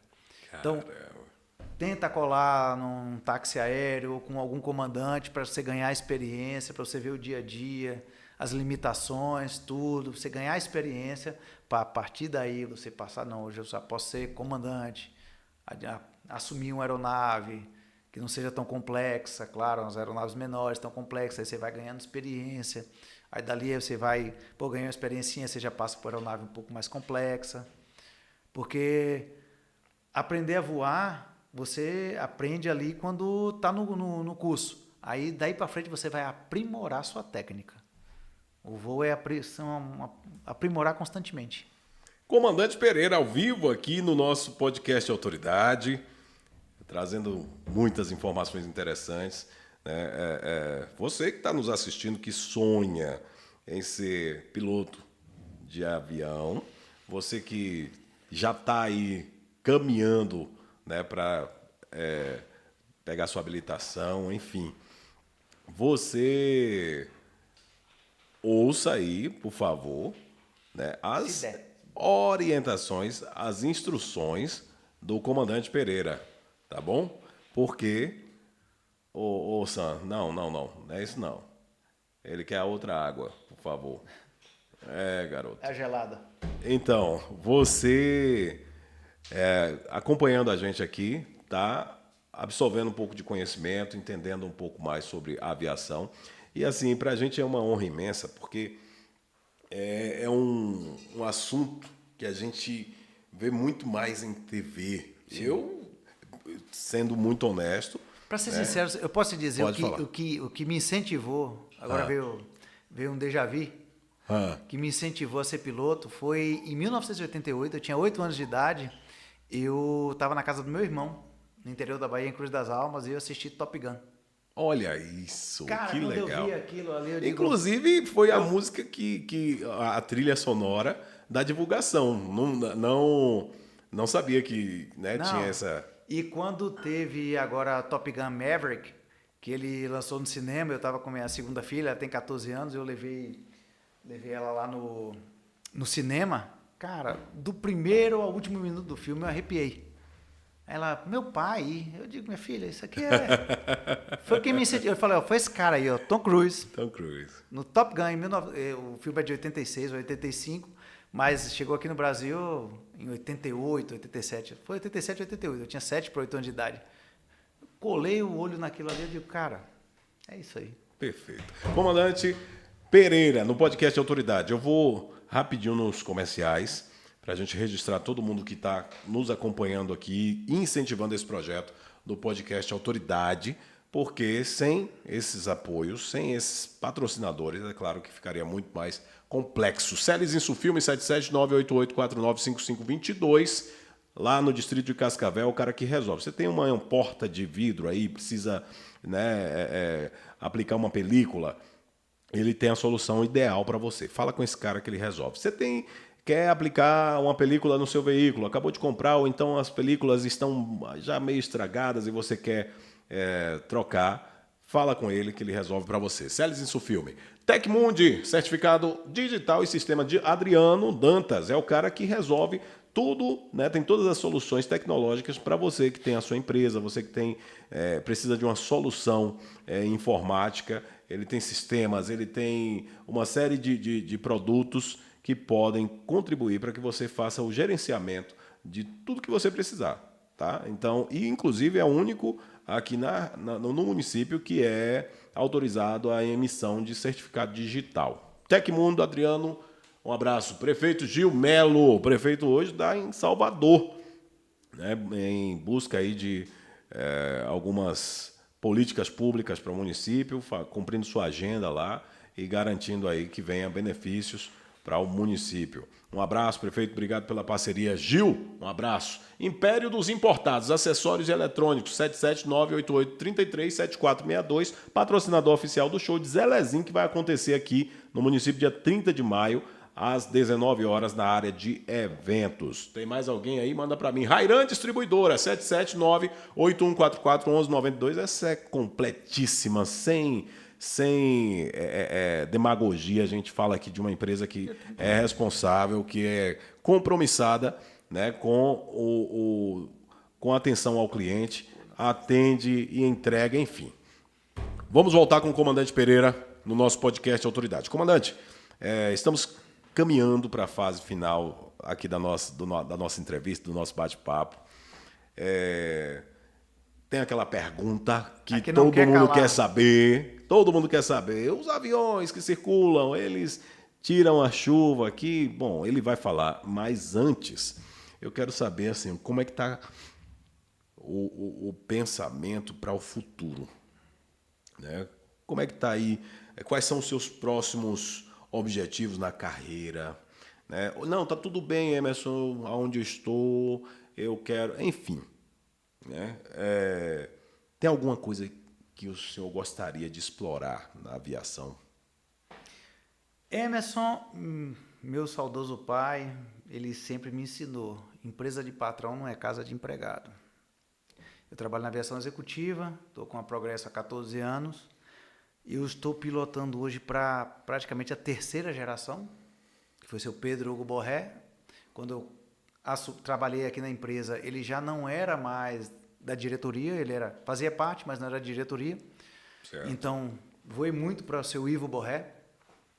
Agora, hoje, eu estou com o Fabiano Borré.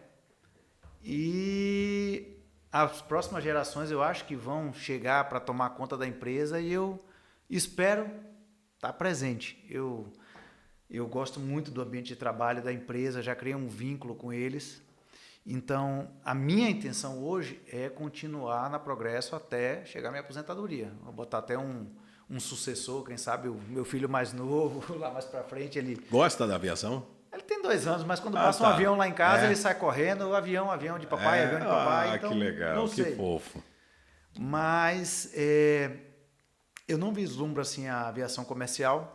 Eu tenho ela como um backup, caso de uma necessidade, sei lá, de ver uma crise sem precedentes aqui na região, que as empresas parem e aí a aviação pare de existir na Fazenda Progresso.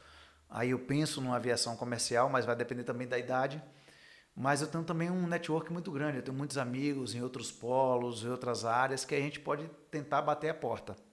Mas, de futuro, eu evito fazer muito plano para futuro, porque aí você cria ansiedade, né? Porque diz que depressão é excesso de passado, ansiedade é excesso de futuro, e quando você fica nesse meio, você esquece de viver o presente. Então, graças a Deus, os projetos que a gente tem, que é junto com a Fazenda Progresso, que é a possibilidade de viabilizar voos comerciais para cá, para Mucugê, a implantação do posto de abastecimento aqui para a gente atender o fomento da área e da região, para aumentar o turismo do pessoal da classe A, B, que tem gente querendo vir conhecer e tem um avião, então isso aí são facilitadores. Então, eu faço parte da sociedade da empresa na gestão e participação de lucro dessa área.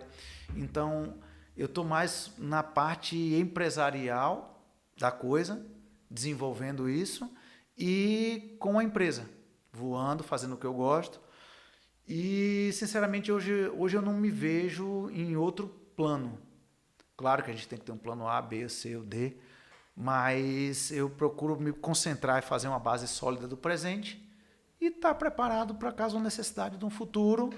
Aí eu entro em contato com alguns amigos meus que estão na companhia aérea, que podem facilitar uma seleção, Perfeito. eu participar uma seleção, Sim. ou trabalhar em outra empresa, que eu vou evitar bastante, que eu não quero me deslocar minha família, tirar a família quando você... Na aviação executiva, aí surge um emprego no Mato Grosso. Putz, para tirar a família de Vitória da Conquista, que eu moro em Vitória da Conquista. Certo. Transferir para Mato Grosso, então adaptação de familiar, então eu evito.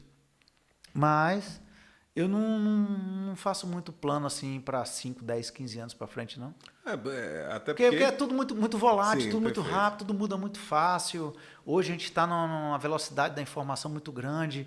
O que era tendência hoje, amanhã já não é. O que era novidade já ficou obsoleto. Então eu sempre brinquei assim, o moderno só de moda, porém o clássico é eterno. Esse é o Comandante Pereira. Comandante, além dessa atividade na aviação, também vendedor Do Café Latitude. do Café Latitude, é uma coisa que você faz ali é um hobby, a venda, é uma coisa... Olha, até a Júlia, que é uma das sócias da Latitude, ela brinca, Pereira, você leva isso aí como hobby. Eu digo, não levo como hobby, porque todos os meus clientes são atendidos de forma, do cliente de uma caixa, o cliente de 30 caixas, eu atendo todos, visito, busco saber como é que tá, dou atendimento, assistência. Então, eu digo a você que isso aqui para mim é um paralelo, não é um hobby. Opa! O hobby que eu tinha era plastimodelismo, que era comprar aqueles kits de avião, montar, pintar, adesivar, ali é hobby. Um hobby é para você desestressar. Aqui eu levo bastante a sério porque é uma empresa, é uma marca e aí me dá um retorno financeiro também, ajuda nas minhas despesas. Olha que legal. Estou no 3º casamento, né, filha? Então são duas pensões e uma despesa. Então, Sim. aí... Não é fácil. Tanto é que projetos futuros, eu penso em montar uma cafeteria lá em Vitória da Conquista, com a marca Latitude, mas deixa a poeira baixar aqui, deixa eu primeiro organizar todo o processo aqui do posto, a partir do momento que o posto estiver funcionando, tudo beleza, Aí com mais calma, que já tiver tudo andando, aí eu já posso iniciar um segundo projeto. Que eu sou, não vou dizer que TTH, né? Eu era traquino mesmo, era danado, menino danado. Metódico. Não, eu sou capricorniano, né? Metódico, gosto de número mas eu sempre procuro uma sarna para me coçar. Termino um projeto, tá funcionando, tá andando, eu invento outro, e aí vou, invento outro e não paro. Se eu ficar parado em casa, eu fico doido. Se eu não estiver voando, eu tenho que estar inventando alguma coisa. Só quando o cara é picado pelo mosquitinho do amor, do desejo pela aviação, O Aerococcus. ele já é um ser humano diferenciado. Que você tem que perseverar, insistir. Deus olhou lá de cima e disse, filho... Como é que diz? Deus não escolhe os capacitados, né? Capacita os escolhidos. Os escolhidos, perfeitamente. E quem diria, né? Você está em seu ambiente seu comércio, de repente chega ali o vendedor do Latitude 13, cafés especiais, e você está falando com um piloto de aviação, sim. Né, com um profissional que é raridade você ver assim, no dia Encontrar a dia. na rua. Né? Eu não sei o que é que fazem. Como diz o Globo Repórter, o que eles comem. O que eles comem, onde né? eles dormem, onde eles dormem. como se procriam. Veja Hoje, no Globo Repórter. No podcast Autoridade. Então, é um profissional que realmente assim, a gente desperta na população, desperta na sociedade. Aquele glamour que eu te falei, né? Aquele interesse de conhecer um pouquinho mais, né? Sobre se aprofundar um pouquinho mais. O que é interessante é a aviação, porque eu até brinco com o pessoal, a janela do meu escritório, ela tem uma visão bem bonita. Privilegiada, né? Eu já vi pôr do sol, já vi nascer do sol, já vi tanta coisa linda. Sobre o começo da aviação, esse fator que o senhor colocou sobre... Né, esse volume de pilotos no país e que sempre vão para... Né, são muito requisitados por outros países pelo o grau de desenvolvimento que o Brasil oferece, está atrelado a esse início da aviação, nas escolas, o Santos Dumont, né? É o pai da aviação. Aí já tem uma segunda lenda que diz que Santos Dumont é o pai da aviação, mas que, na verdade, quem são os pais da aviação são os irmãos Wright nos Estados Unidos. Eles, sim, desenvolveram o avião com manobrabilidade, voaram por 45 minutos, fazendo curva, subindo e descendo. Já o Santos Dumont, o que aconteceu? Foi uma apresentação de um voo que ele voou 6 metros de altura, subiu até 6 metros e parou lá na frente com 30 metros depois. Mas só que foi uma coisa televisionada, foi um concurso, então falava, ele foi o pai da aviação. Só que aí o que é que tem o questionamento? Que os irmãos Wright usavam uma catapulta para poder fazer o avião sair do chão e voar. Porque os motores de antigamente eles não tinham tanta força. Aí eles usaram realmente a catapulta porque o avião deles era mais pesado, mas tinha muito mais manobrabilidade que o 14 bis. O 14 bis só subia e descia. Era uma pipa voadora. Então ele voou ali com um motorzinho 6 metros do chão por 30, 50 metros e pousou. A galera, o avião. Só que aí o pessoal usa isso aí como glamour, que foi o pai da aviação e porque foi registrado, fotografado e foi num concurso. Já os irmãos Wright já voavam lá nos Estados Unidos, aprimorando, subindo e descendo. Mas ali sim era uma aeronave que tinha manobrabilidade. Subia, descia, fazia curva, fazia tudo. Só o pessoal fala, mas eu precisava de uma catapulta. Sim, mas o princípio era se sustentar no ar por um bom tempo. O avião, o que é o princípio do avião? Se sustentar no ar. E agora chegou o grande momento. Opa! Agora chegou, sim, o momento mais esperado deste podcast. Aquela pergunta que não quer calar. É verdade ou é um mito? Né? O podcast Autoridade, hoje, né, nessa 6ª edição, recebendo o comandante Pereira, um piloto, né, já há 14 anos, prestando serviço para a Fazenda Progresso, bacharel em Ciências Aeronáuticas, mais de 5.000 horas de voos, instrutor de voos, e vai estar trazendo para a gente agora essa informação. Mas antes, a gente precisa dar uma passadinha, né, no nosso setor comercial, para a gente poder registrar aqui os nossos parceiros. Mas essa pergunta se prepara, porque hoje eu acredito que de uma vez por todas, vai ficar assim, ó, super claro essa informação, vai ser super bem detalhada. Então, vamos dar um abraço especial no nosso guia de ecoturismo, Emílio Neto. Passeios e trilhas é com esse cara, especializado. Tem todos os cursos que necessários, os cursos são necessários para uma formação de guia de ecoturismo, cursos de resgate aquático, resgate vertical, primeiros socorros, tudo que um guia precisa para poder conduzir você com responsabilidade, confiança, compromisso. Esse cara está especializado. Emílio Neto, guia de ecoturismo, telefone para contato 77991535311. Esse é top na Chapada Diamantina. Vamos mais. Condomínio Serra do Sincorá. Deixa eu mandar um abraço especial para o seu Luiz. Condomínio Serra do Sincorá está chegando aqui no município de Bicoara com uma proposta incrível. Eu já digo a você, é o único na região que está totalmente legalizado. Todos os processos, todos os trâmites, né, de escritura, é o cara que tem o maior compromisso de atender você com todo respeito. A estrutura é incrível. É uma estrutura assim que padrão, talvez internacional. A Chapada Diamantina está recebendo aqui no município de Bicoara através do condomínio Serra do Sincorá. Fica com a gente no nosso podcast Autoridade, que nós vamos, nas próximas edições, trazer muito mais detalhes, muito mais informações a respeito do condomínio Serra do Sincorá, tudo que você vai ter acesso a partir do momento que você conquistar o seu sonho daquele lugar especial para você morar. Condomínio Serra do Sincorá. Grava essa informação e se prepara, porque o seu sonho está do seu ladinho, está próximo de você. Sabor na Chapa. Sabor na Chapa também, parceiro Cassinho. Deixa eu dar essa informação aqui, sabe por quê? Porque o Sabor na Chapa, todas as quartas-feiras, tá? Deixa eu pegar ela aqui rapidinho. Toda quarta-feira acontece no Sabor na Chapa o pirão. Aquele pirão. Comandante Pereira, mas pense num tempero que Pirão tem é seu esse lugar, pirão. Pense numa... Ó, toda quarta... E outra coisa... Não tem custo nenhum. Toda quarta-feira, você vai lá, no 0800. Você consome o que você achar viável, né? Um refrigerante, uma cervejinha, o que for. E o pirão chega, mas chega o pirão. Ó, já deu água na boca, né? Eu acho que eu vou Mas comprar um terreno nessa Serra do Sincorá aí. Opa, E comer esse pirão, viu? Sim. Comandante Pereira aqui com a gente. Sabor na Chapa, 77981008835.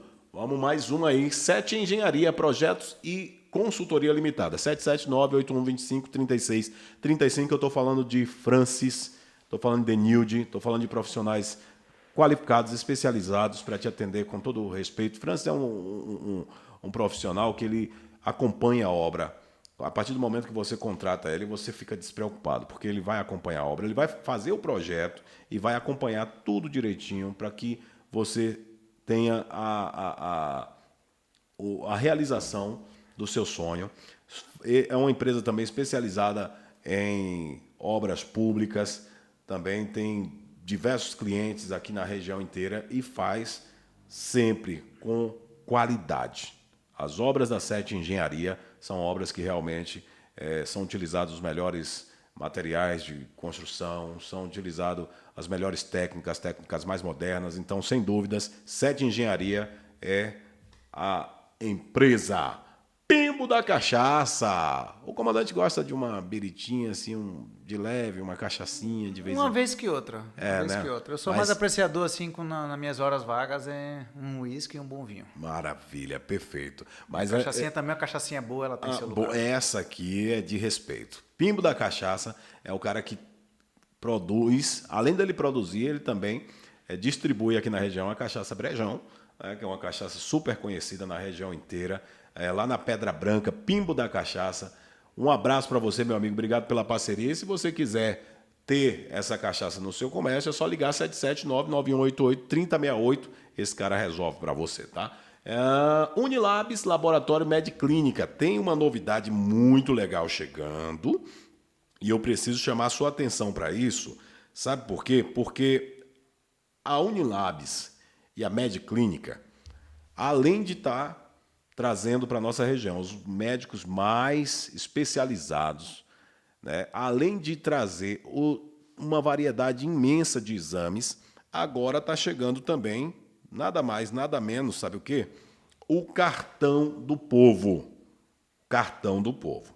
Presta atenção nessa informação. O Cartão do Povo é um projeto social que vai trazer exames com super descontos, atendimentos com respeito, cuidado acessível a todos, tá bom? Então, se prepara aí porque o Cartão de Todos está chegando para você. Tem planos especiais. A partir, sabe de quanto? Sabe de quanto? Somente R$ 29,90 por mês. R$ 29,90 por mês. Então, prepara aí, porque eu vou trazer mais informações sobre o Cartão de Todos através da Unilabs e Medclínica. 77981581958, 77981368708. Vamos mais um? Tem mais aí? Esse é o último? Não? Kaique Vereador. Ah, esse cara é sensacional também. Um abraço, Kaique. Obrigado pela sua participação aqui no podcast Autoridade. Seja muito bem-vindo. E você sabe que a gente tem um carinho, um respeito muito grande por você. Se dedique muito no que você faz, que eu tenho certeza que o povo ganha com isso. Tem mais gente aí, Alessandra, para mim? Rairan Distribuidora, 779-8144-1192. Completíssimo, um estoque sensacional. Sem dúvidas, esse cara tem uma variedade imensa para te atender, para deixar seu comércio abastecido e com os melhores preços para te dar, né, a condição de negociação, a margem de negociação com seus clientes, que não tem igual. Rairan Distribuidora. Um abraço especial para você, meu amigo. Então, voltando agora com o Comandante Pereira. Comandante. Vamos lá. Vamos lá. Vamos a esse assunto. Tem mais de 10 anos, talvez, que é um tema que chama a atenção da gente, porque sempre, eu percebo assim, que sempre que está acontecendo um fator climático ali, um pouquinho de seca, alguma coisa do tipo, e aqui na nossa região, né, que é uma região que produz muito café, aí muita gente está preocupado, meu Deus, vou perder, a planta está sofrendo e tal. E aí, quando surge uma formação nos céus, todo mundo já começa a se animar. Mas, paralelo a isso, um avião levantou voo, passou na região, pode ser um drone. Pode ser um drone circulando, já chama a atenção, todo mundo fica apreensivo. Olha lá, o avião vai tirar a chuva e desse jeito a gente não consegue produzir, as plantas vão morrer, o mundo vai acabar e a gente precisa chamar a Liga da Justiça. Nossa, é uma Quem coisa poderá que... nos salvar? né? Eu, Chapolin Colorado. Mas, comandante, hoje, definitivamente, Vamos esclarecer isso aí. eu quero aproveitar essa oportunidade para te agradecer pela disponibilidade. Eu que agradeço o convite. Porque foi até uma sugestão do senhor quando disse, não, esse tema eu realmente quero... Você passou, vamos bater um papo sobre aviação. Eu digo, não, vamos tentar esclarecer aí que o pessoal aqui da região ele tem essa dúvida há muitos anos atrás sobre isso. Os aviões que passavam aqui e tiravam a chuva. A gente vai esclarecer tudo isso. Perfeito. Então, eu tenho certeza que todos esses anos de profissão lhe credencia, né, a uma confiabilidade de estar aqui diante das câmeras, né, para tratar desse assunto, né, a sua experiência toda na aviação.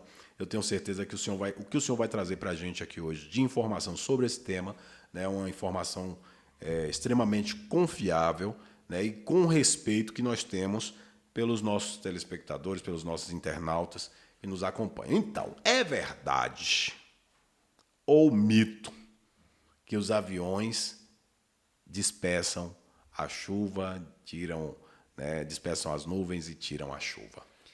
Mentira. É mentira. Mentira, isso não existe. Vamos lá, eu vou tentar explanar para vocês aqui de uma forma mais didática.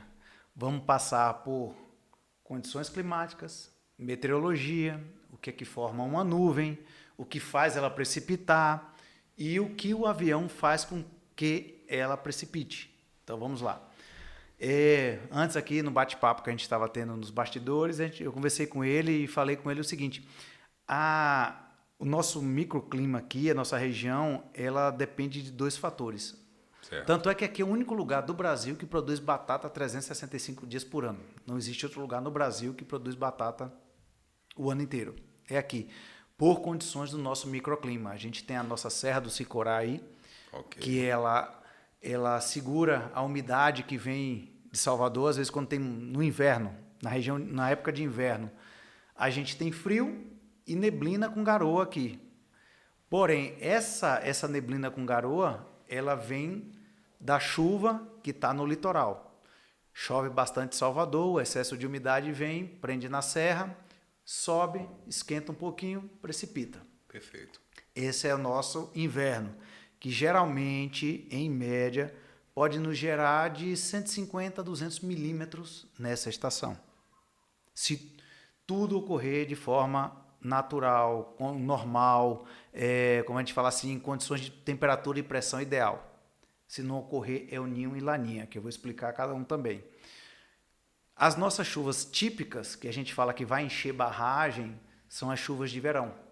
Certo. Que são as trovoadas, que são típicas do verão, que aí pra gente aqui, se o clima estiver perfeito, em perfeitas condições, sem interferência do El Niño e da Laninha, vai ser lá para outubro, já começa as primeiras pancadas de chuva, novembro, dezembro, aí elas já se intensificam, janeiro, fevereiro, março já diminui bastante. Então, tudo aqui, nosso microclima, vai depender do El Niño e da Laninha. O que é o El Niño? O El Niño é o aquecimento do Oceano Pacífico. Isso vai interferir bastante no nosso microclima aqui. Ou seja, você vai ter um bloqueio atmosférico, geralmente aqui na região central do Brasil, que vai bloquear a formação de nuvens. As nossas chuvas de trovoada, elas são basicamente não, elas vêm da umidade da Amazônia. O nosso Equador joga muita umidade na Amazônia, a Amazônia vai e evapora, joga no sistema de novo de convecção, faz com que crie um corredor de umidade, o que faz com que o Brasil seja um grande celeiro de agricultura são os Andes, a Cordilheira dos Andes. Cordilheira dos Andes. Bloqueia que essa umidade vai embora.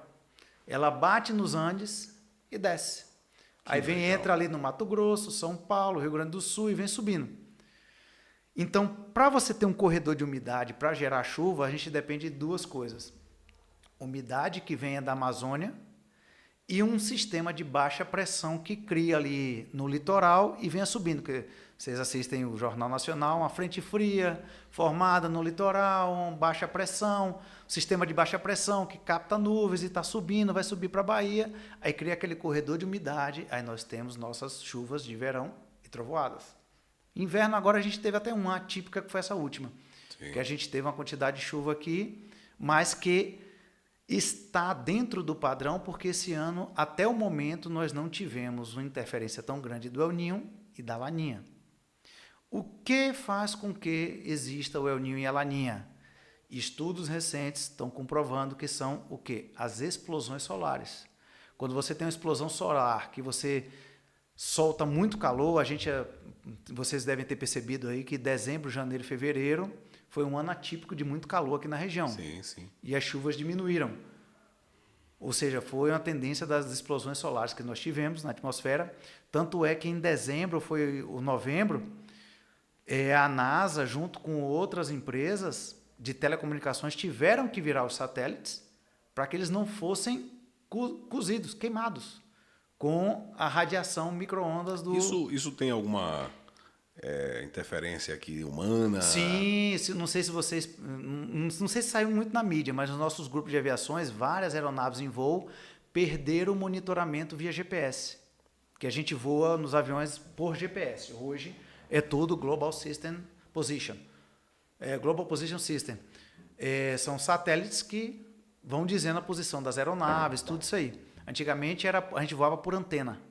Um broadcast, a gente voava, setava uma frequência de uma rádio AM, a agulhinha do ADF apontava para onde estava ali, e você voava para aquela cidade, setava outra, voava para outra cidade, você não conseguia voar em linha reta, a não ser que você fizesse cruzamento de marcação magnética e de radial. Uau! Ali, tanto é que antigamente o avião voavam 3 pilotos, o piloto, copiloto e o navegador, que é esse cara que fazia todos os cálculos, captavam um sinal de rádio de um canto, sinal de outro, cruzava as marcações, aí tinha que seguir a bússola e cravava ali, então era... Esse sistema era da aviação? Da aviação. A aviação usava as marcações magnéticas para poder se localizar. Perfeito. Mas hoje é tudo GPS, enfim. Então, com essas explosões solares, elas fazem com que aqueçam de mais ou de menos o oceano. Então, a gente vai ter o ninho e a laninha. Chegando nesse ponto, no ano de 2012, onde ocorreu o início desse processo, que algumas fazendas entraram em contato com uma empresa de São Paulo para tentar bombardear algumas nuvens. Porque o que acontece?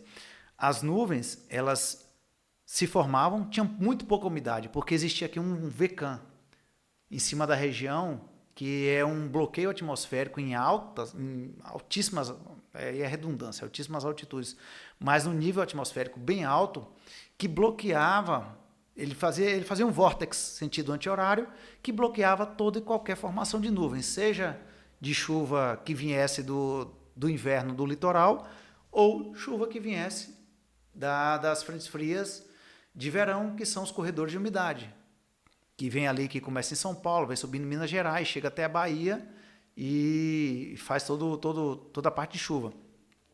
Então, 2012, entre 2010, 2011 e 2012, foi um ano muito crítico de El Niño. Então, teve muita chuva no Rio Grande do Sul, na parte da região do norte, muita chuva também. E a característica do El Niño é isso. É muita chuva no sul e no norte, e o centro do Brasil seca. Geralmente acontece um ano de El Niño, um ano de Laninha. 2 anos de El Niño, um ano de Laninha. Como as condições climáticas no planeta elas são cíclicas, o que aconteceu em 2012 foi a mesma coisa que aconteceu há 40 anos atrás e a mesma coisa que aconteceu há 100 anos atrás. Então, foi 2012, então a gente espera aí que 2030 e alguma coisa, 2040, vamos ter uma seca crítica novamente. É cíclico. Claro que com as mudanças climáticas, a interferência do homem em algumas coisas, esses ciclos que eram mais espaçados estão diminuindo e intensificando. A gente não pode ser negacionista, o taxista, o ceticista, o frentista, como diz o povo, né? Que não acontece. Está acontecendo, elas estão sendo mais intensificadas. Tá. Enfim, quando chegou nessa época de 2011, 2012, 2013, eu já trabalhava aqui na Progresso. A barragem estava menos 5%. Ela só o veio do rio. Então chegou um momento desesperador, que várias fazendas já começaram a demitir, porque sem água aqui não produz. Sem água, a água é riqueza aqui. Perfeito. A barragem do Apertado, ela é a riqueza da região. É o que traz o dinheiro para o comércio, é o que traz de impostos para a Prefeitura de Biquara, para a Prefeitura de Mucugê. Então, o agro é que sustenta isso aqui. Então, nessa época, o desespero estava tão grande, dizer assim, cara, a gente tem que fazer pelo menos chover qualquer coisa, qualquer nuvem que tiver aqui, a gente tentar bombardear ela para poder fazer com que ela precipite, que ela caia 5, 10 milímetros, onde ela cair, a sorte que cair em algum canto na nascente já vai ajudar. Ou seja, o que é que faz a chuva? Umidade. A atmosfera ela tem que estar úmida. Você vê agora essa época do ano, você vai lavar uma roupa, você não consegue secar 2, 3 dias, porque a nossa atmosfera está úmida, conta das chuvas que estão tendo em Salvador, estão vindo para cá. Então, a gente está tendo uma época de uma umidade legal. Na meteorologia que a gente estuda para piloto, a nuvem, para precipitar, ela tem que ter 100% de umidade. Se não houver 100% de umidade, ela não chega no ponto de saturação, porque ela precisa...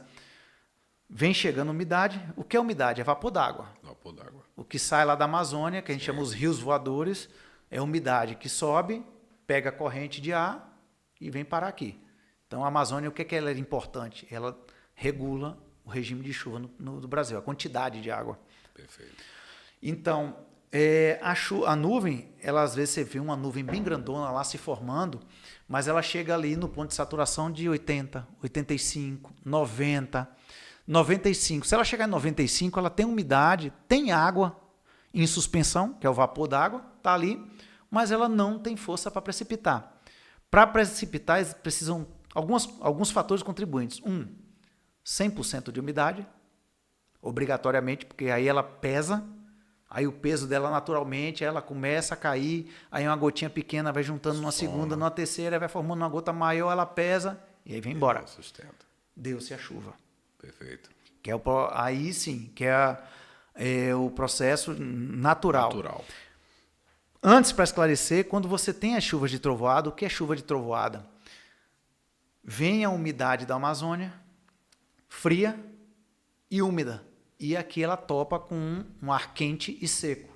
Quando você tem um encontro de uma massa fria e úmida com ar quente e seco, você forma as trovoadas ali, que são as chuvas que vai ter raio, granizo, vendaval. Por quê? A instabilidade é muito grande. São duas coisas, água e vinho se encontrando, água e óleo se encontrando. São coisas completamente diferentes. Perfeito. Então, ali ele forma aquelas nuvens pré-frontais, quando ela está chegando uma frente fria. Sempre vem aquela trovoada, aquela chuva mais forte, e depois, segundo, terceiro dia, são chuvas mais moderadas, mais amenas, garoa, mais nebulosidade. Porque a frente fria está estacionada ali e a chuva não é essa quantidade. O forte é quando tem a chegada da frente fria, que é o encontro pré-frontal ali, que aí você forma a nuvem trovoada. Perfeito. Não existindo essa quantidade de umidade, a pouca umidade que chegava aqui, que era através de evaporação de rio, um pouco de umidade que conseguia vencer esse bloqueio que vinha, formava uma nuvem que chegava ali de 60, 70, 80. Então, o pessoal que fazia esse serviço de bombardear as nuvens, hoje o cara é um grande amigo meu, ele foi o primeiro emprego como copiloto, que é o Bruno Maciel, hoje ele está na Black Aviation, voando um jato executivo lá, e até eu liguei para ele para tirar uma dúvida, que eu fui pesquisar bastante sobre isso, e os processos que as pessoas usavam antigamente, até hoje usam, são dois, para você bombardear uma nuvem, ela tem que chegar na 100% de umidade. Se ela não chegar no 100% de umidade relativa do ar, para ela saturar e cair por gravidade de forma natural, você tem que,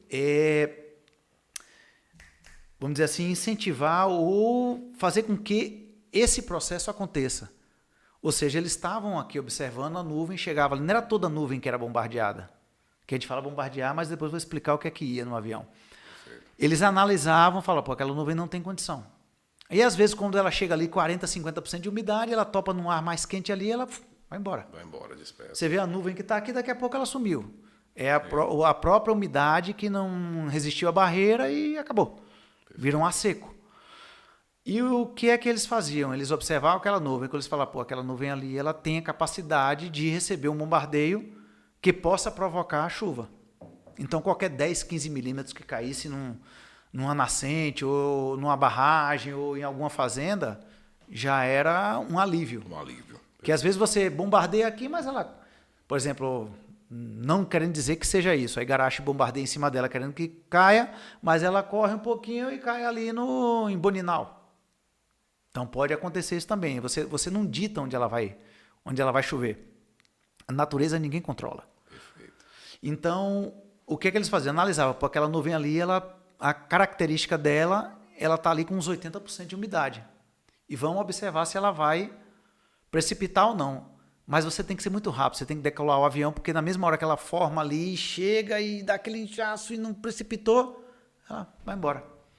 Então, o que eles faziam? Identificavam aquela nuvem, decolavam no aeroporto, dentro do avião, aí agora a gente vai tirar toda a mistificação.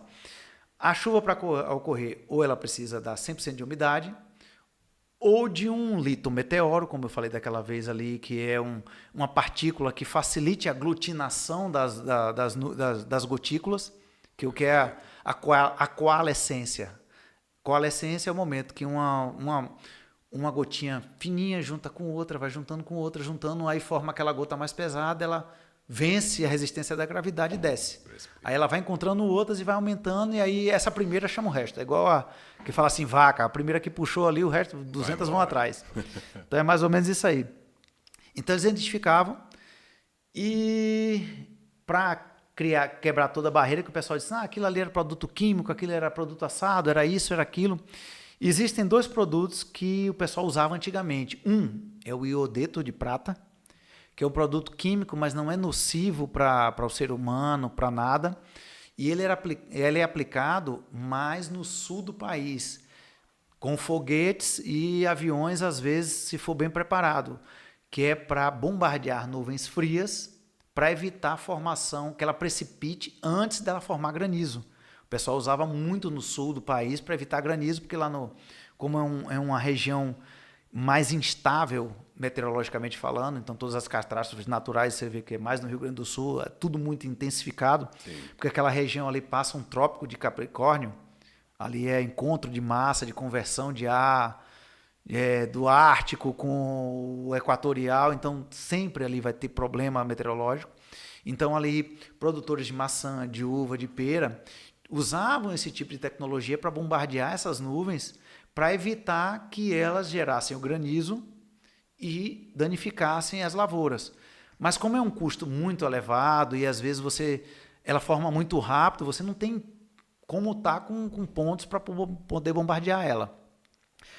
E o outro produto que era utilizado nada mais é do que sal, cloreto de sódio, misturado numa proporção como se fosse um soro. Soro é o quê? Cloreto de sódio a 0,9. Mas porque o que é que o sal é? O sal é mais pesado. Você vai no Mar Morto ali, como é mais sal do que água, você boia. Você flutua. Numa piscina é mais difícil você flutuar do que no mar, porque o sal é mais pesado. Então, alguns bombardeavam com cloreto de sódio, a 0,9, 0,12, para poder fazer com que aquela nuvem criasse a coalescência, um litometeoro que entrasse ali e fizesse com que ela precipitasse. Só que aqui o pessoal usava água. Ela saturava, usava água. E eu com um avião, com uns bastões embaixo das asas, que aplicava um pulverizador, como esses pulverizadores normais, só que aplicava água, com 200 litros d'água. Então ele fazia o quê? Saturava a nuvem. Ele pesava a nuvem, ele jogava mais água dentro da nuvem. Quando ele jogava água dentro da nuvem, ela vinha com a coalescência, saturava, chegava a 100% e fazia com que precipitasse. Olha isso! Nada mais do que isso. Minha gente! Só que aí 2014, 2015, aí passamos o ciclo da seca, cíclico, tanto é que em 2015 tivemos 1.500 milímetros de chuva, aqui a região geralmente é 700, é cíclico. Vai haver seca, vai haver períodos de chuva, que a média nossa aqui é 700, 800 milímetros por ano, e vai haver períodos de 1.500, 1.200, 1.800. Então, é cíclico. Então, por exemplo, como você comentou, um vídeo que saiu na internet agora em dezembro, aquele avião que passou ali foi eu. Olha isso. Eu vim, o pessoal, tá vendo aqui o avião passando aqui, sumiu a nuvem, ele tá acabando com a chuva. E você estava bombardeando alguma nuvem? Eu estava vindo de Vitória da Conquista, com a diretoria da empresa, tinha uma formação muito grande, um CB, um cúmulos nímos ali na região entre Barra da Estiva, Ituaçu e Itanhaçu. Como já estava aproximando para a descida, eu não poderia descer e entrar nessa nuvem. O que é que eu fiz? Eu antecipei minha descida, vim mais baixo, vamos dizer assim, a 600 metros do chão, desviando da nuvem e passando na lateral dela. Sendo que a grande maioria da carga de água que estava caindo entre Barra da Estiva, Ituaçu e Itanhaçu. Aqui estava pegando só a pontinha dela, que não influenciou em nada. Então aí o pessoal passa ali, está bombardeando a nuvem, não está chovendo, a chuva que armou aqui não vai vir. Então, nada mais é do que lenda, mito, isso aí não existe. Nenhuma empresa aqui, nenhum produtor em sã consciência vai bombardear a nuvem, que teve até uma época que o pessoal, não, estão bombardeando a nuvem, que estão colhendo cebola e não pode molhar, a cebola está seca e é para não ter chuva. Mentira, isso não existe. Por exemplo, semana retrasada, eu tinha um voo para Salvador, foi quando chegou uma grande frente fria em Salvador, que foi trovoada aqui, a rota inteira estava muito ruim. Eu cancelei o voo e um avião da Azul, que estava indo para Barreiras, que ele passa depois de Lençóis, ele passou baixinho em cima da fazenda, desviando as nuvens. Aí o pessoal, avião. Aqui passa muito avião, meu povo. Passa avião de tudo. Quem vai para Guanambi, quem vem de Petrolina para o sul da Bahia, quem sai da região do norte de Minas para ir para Salvador, passa todo mundo aqui por cima. Algumas pessoas vão passar mais baixo, se tiver uma condição meteorológica mais adversa, tem uma chuva muito pesada em cima, o pessoal vai passar por baixo. Então, avião, ele pode voar por dentro das nuvens, ele tem equipamento que permite que faça essa operação com segurança, não são todos, mas os que permitem, eles vão voar, então vocês vão ouvir barulho de avião, vocês vão ouvir que passou aqui perto, a chuva passou, não teve chuva. Isso não é lenda. Se eu deixei um pouquinho claro do que é isso aí... Eu estou, de fato, assim, extasiado. Estou realmente completamente feliz pelo o nosso projeto Podcast Autoridade, trazer informações como essa, informações com conhecimento, com base, né? E a gente poder levar para as pessoas um momento como esse, para que, assim, no período, nós viemos aí de um bombardeio de informações, de fake news, de uma série de coisas.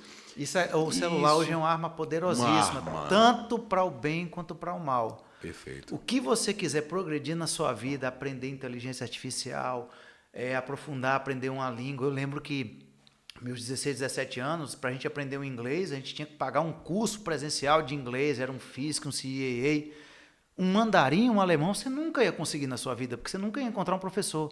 Hoje você abre o celular, você bota um aplicativo, em 6 meses você está falando inglês, você está falando mandarim, você está falando italiano, você está aprendendo sobre psicologia, sobre relacionamento, mas também o celular pode te fazer com que gere briga, discórdia, desinformação, falta de conhecimento.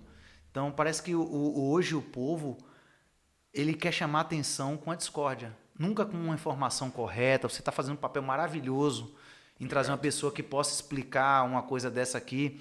Tanto é que, na época, o pessoal que fazia essas aplicações iam nas escolas, chegava nas escolas para as crianças, explicava, porque a criança é fantástica, ela aprende ali rapidinho. Papai, é assim, quer fazer com que o pai separe o lixo? Ensine o filho. Papai, não jogue lixo no chão, papai, separa o lixo. Nossa, é sensacional. Então, o conhecimento ele liberta. Liberta, perfeitamente. Conhecimento ele Essa liberta. É a frase. O conhecimento liberta.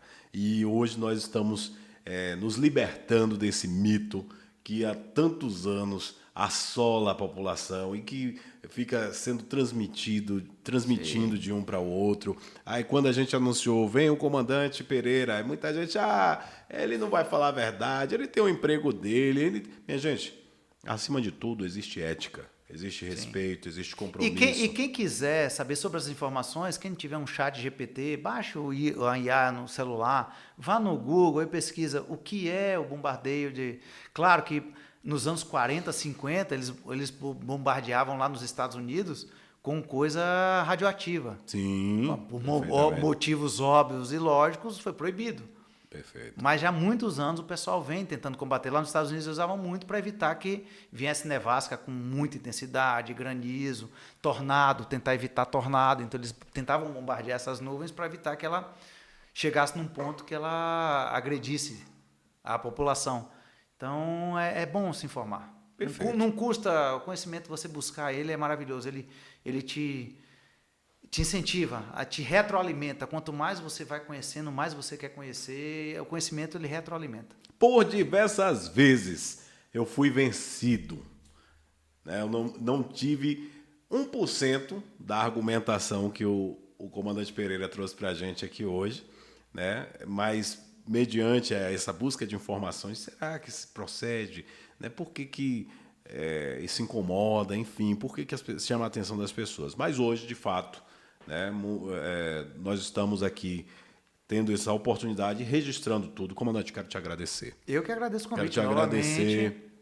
E se precisar futuramente, mais dúvida, vamos marcar mais para frente. Vamos ter outras oportunidades, vamos marcar novamente. Eu tenho certeza que quem está nos assistindo adorou essa participação. Eu fiz uma brincadeira nas redes sociais, né, para saber ali como é que estava o sentimento das pessoas.